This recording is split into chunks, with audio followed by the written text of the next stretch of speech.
Obrigado por voltar com a gente. Hoje no Vida de Qualidade o nosso bate-papo é com Ademir Dantas, parapsicólogo há 30 anos trabalhando na cidade de Americana. Seja bem-vindo, Ademir, mais uma vez ao nosso programa. Vida Obrigado, bom dia, é um prazer muito grande, Neuzinha também, muito prazer. Obrigada. Posso te fazer um desafio?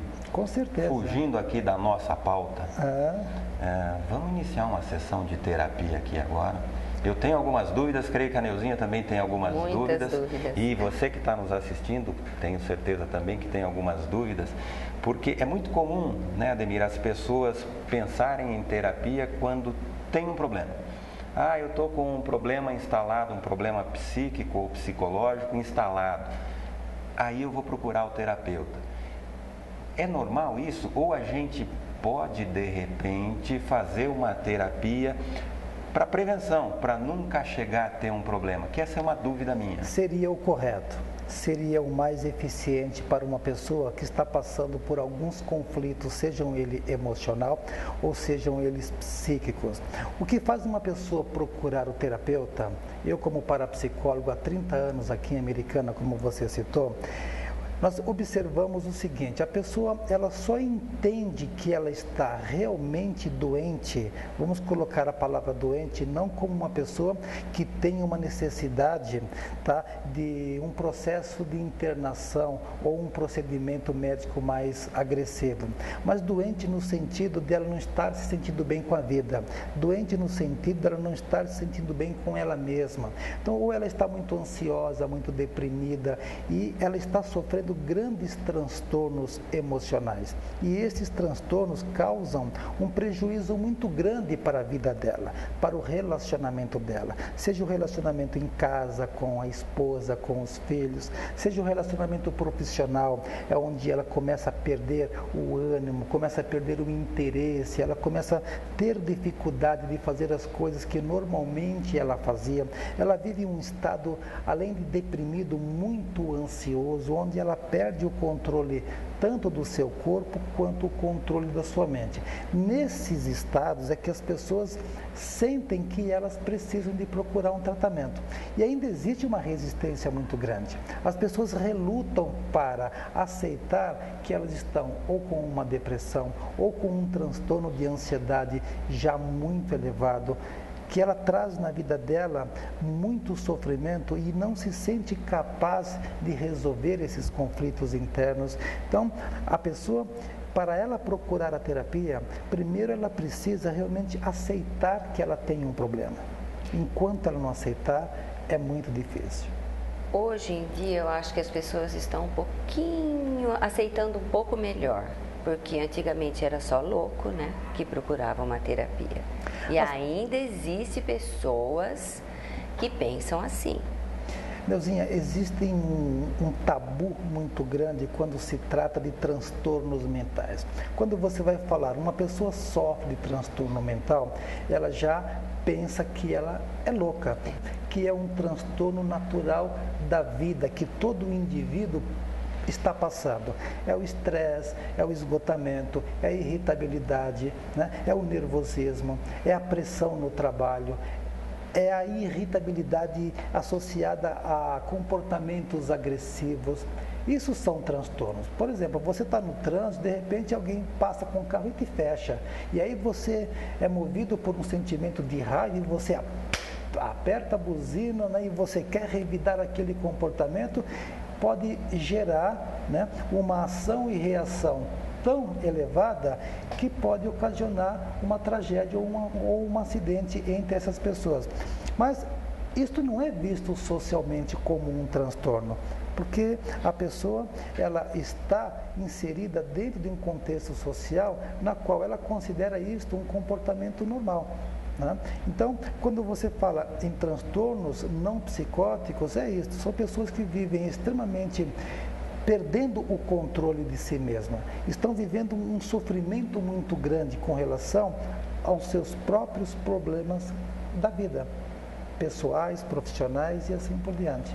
E a ansiedade hoje em dia, dá para afirmar que é um desses males ocultos, porque a ansiedade, creio eu, que a grande maioria das pessoas sente, tem essa sensação, quer seja no trânsito, no trabalho, você esperando por uma notícia boa, por um resultado de exame, não importa o motivo, mas a ansiedade é alguma coisa que está muito presente nas pessoas nesses últimos tempos. A ansiedade, ela é uma reação natural em todo o indivíduo. É a ansiedade que leva a pessoa a desenvolver padrões de comportamento que vão ser determinantes durante e ao longo de sua vida. Então não tem como você dizer que exista no mundo uma pessoa que não seja ansiosa, porque a ansiedade é a preparação que a nossa mente tem para tudo aquilo que é novo e desconhecido. Então a ansiedade, ela faz com que você desenvolva pensamentos e emoções, sentimentos que compõem todo o seu estado emocional para enfrentar uma experiência, uma situação ou para se preparar para fugir dela. Então a ansiedade, ela coloca você num estado automaticamente estressante. Por exemplo, é um aluno que vai prestar um vestibular, com certeza ele tem muita ansiedade, porque o pensamento predominante e a emoção que ele tem naquele momento é de que ele não pode falhar naquele exame, ele não pode falhar naquele momento em que a vida dele está em jogo, ele precisa ingressar numa faculdade. Então é normal que esta ansiedade, ela se torne maior quando a experiência exige mais da pessoa e coloca ela dentro de um conflito ainda maior. Então os seus pensamentos ficam inquietos, seus pensamentos ficam acelerados, suas emoções e seus sentimentos ficam alterados. Se ela não tem uma estrutura, um equilíbrio emocional suficiente para lidar com aquela experiência, o sofrimento dela vai ser maior. E pode ocorrer reações psicofisiológicas que vão também afetar. Então ela pode sentir, por exemplo, o coração disparar, que é um ataque cardíaco, ela pode sentir suor excessivo, né? Ela pode sentir um embrulho no estômago, ela pode sentir uma necessidade muito grande de comer, ela pode sentir a falta da necessidade de comer também. O organismo vai reagir porque ela está desenvolvendo um estresse motivado pela ansiedade que ela tem, da experiência que ela tem que enfrentar. Agora, a ansiedade, se ela foge do controle do indivíduo, elas podem se tornar uma ansiedade patológica. É aí onde entra as doenças mentais. E na mulher, Ademir? A mulher é mais ansiosa pelos hormônios? A estatística mostra que a mulher, devido a várias alterações hormonais, ela tem uma tendência muito maior, tá, de desenvolver os processos ansiosos, bem mais do que o homem. A relação é 27% as mulheres e 22% os homens. O homem, ele já tem uma formação e uma criação, além das reações hormonais, bem diferenciadas, então ele parece reagir melhor a situações de estresse e de ansiedade. Não que ele sofra menos que ela, porque a mulher, ela procura sempre uma solução para os seus conflitos. Por isso ela briga, ela esperneia, ela chora, ela reclama. O marido já é diferente. Ele grita, ele bate a porta, ele chuta o balde, na qual ele se sente muito ansioso e descontrolado. E você, que está aí, que está sofrendo com uma perda de alguém, de algo, uma perda recente, que você ainda não conseguiu lidar bem com isso, não saia daí que a gente vai conversar sobre isso já já.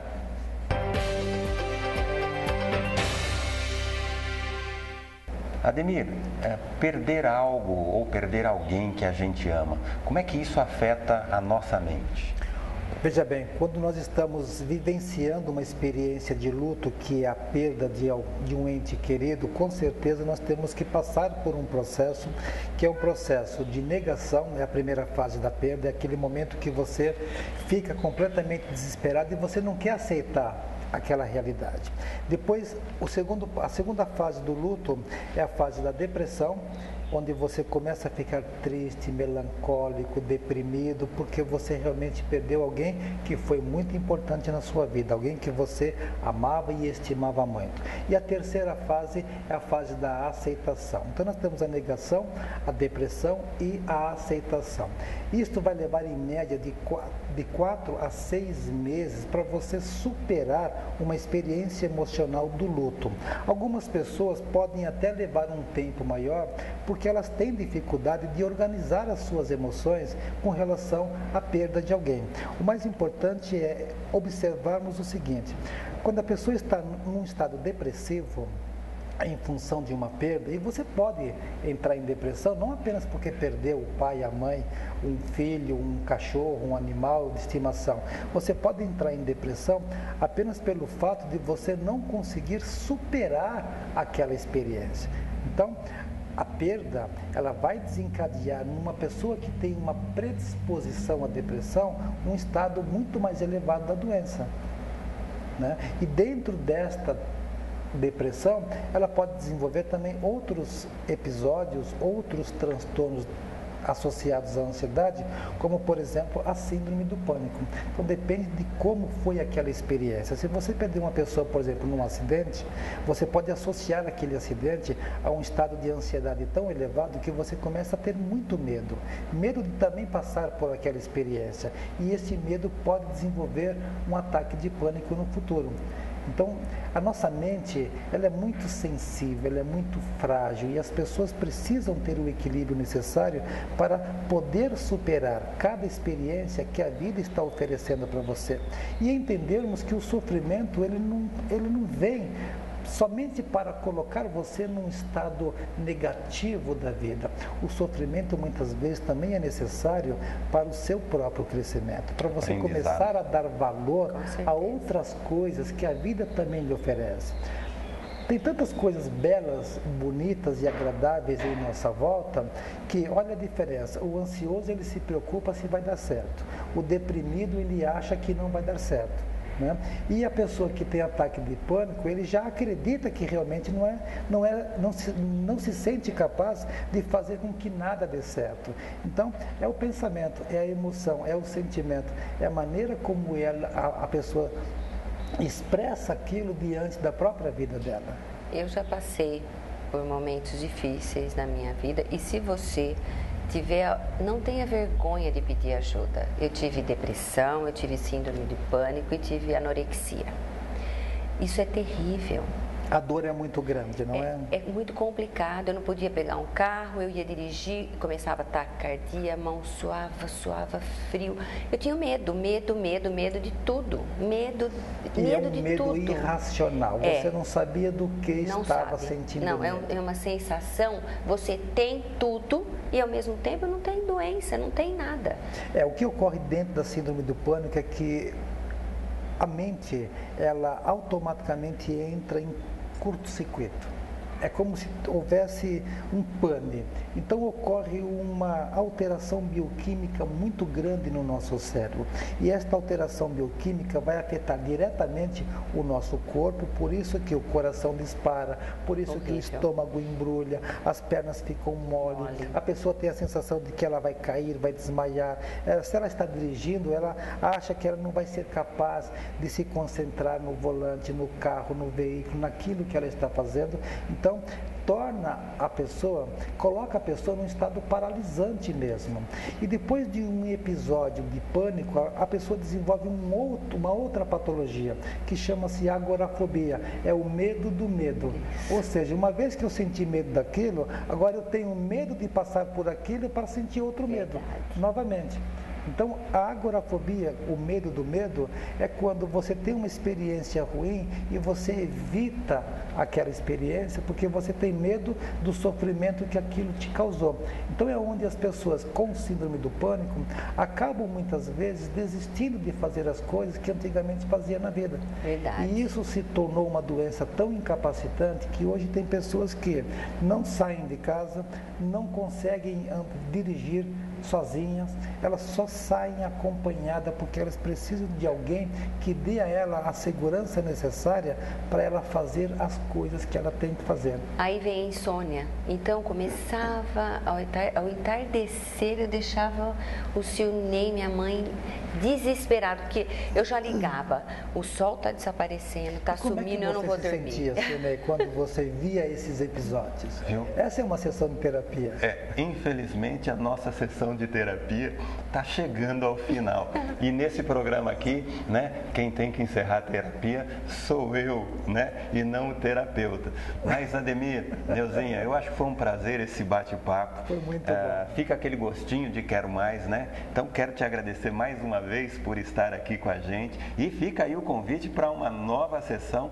Eu gostei, né? Então, muito obrigado pela tua presença. Eu também agradeço o convite e a participação. Adorei esse momento em que nós podemos trocar essas experiências e estarei sempre à disposição de vocês quando precisarem.